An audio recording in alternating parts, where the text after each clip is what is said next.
பிராமணா வீட்டில் நமக்கு ஒரு டம்ளர் தண்ணி கூட கொடுக்க மாட்டா தாகத்துக்கு. ஆனால் அதுங்களோட பழக்க வழக்கத்தை ஃபுல்லாக நம்ம எடுத்துக்கிறோம், காப்பி அடிக்கிறோம். எதன் மூலியமான சீரியல் தான் அந்த மாதிரி கொண்டாந்து விடுதுங்க. இப்போ யூடியூப்லேயும் பெண்கள் ஈஸியாக மக்கள்கிட்ட போய் சேர்ற வழி கடவுளை வச்சுட்டு ஏதாவது ஒரு நான் பூஜை பண்ணி, இந்த பூஜை இப்படி பண்ணி, அந்த பூஜை அப்படி பண்ணேன் அப்படின்ட்டு அதுக்கு ஒரு குரூப் கிளம்பிடுறாங்க. அவங்க ரொம்ப புனிதமான மனிதர்கள் மாதிரி வேறு ஆயிடுறாங்க.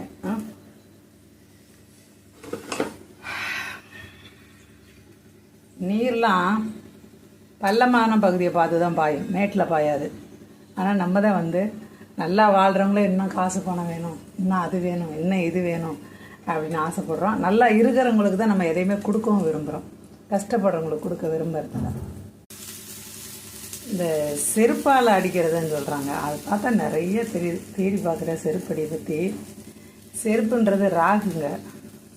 ஒருவேளை ஒருத்தவங்க செருப்பால் அடி வாங்குறாங்க, இல்லை செருப்பால் அடிக்கிறாங்கன்னா 2 பேருக்குமே ராகுவோட ஆதிக்கம் அந்த நேரம் வேலை செய்யுது அப்படின்னு அர்த்தம். 2மே நல்ல விஷயம் கிடையாது. நம்ம செருப்பால் அடிக்கிறதும் நல்ல விஷயம் கிடையாது, ஒருத்தவங்க செருப்படி வாங்குறதும் நல்ல விஷயம் கிடையாது. 2மே தப்பு தான், 2மே அபசகுனம் தான். நம்மளுக்கு நீ ஒருத்தர் செருப்பால் அடித்தாலும் அதுவும் அபசகுனம் தான், செருப்படி வாங்கினாலும் அதுவும் அபசகுனமாக தான் நான் நினைக்கிறேன். இந்த ஏமாத்துறீங்கள, பொய்யா சாமி பேர் சொல்லி ஏமாத்துறீங்களா, அவங்களுக்குன்னா ஒரு டிப்ஸ் கொடுக்கலாங்க.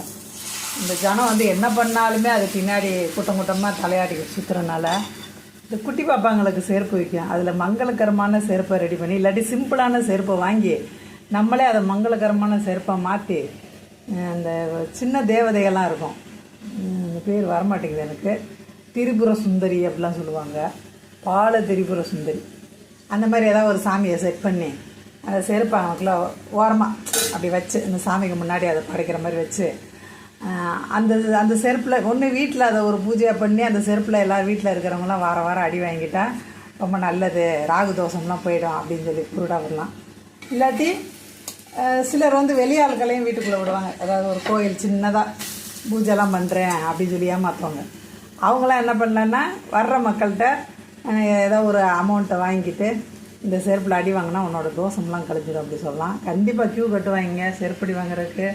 நம்மளும் மற்றவங்கள செருப்பால் அடித்த மாதிரி ஆச்சு, காசு வந்த மாதிரி ஆச்சு, பேர் புகழ் கிடச்ச மாதிரி ஆச்சு.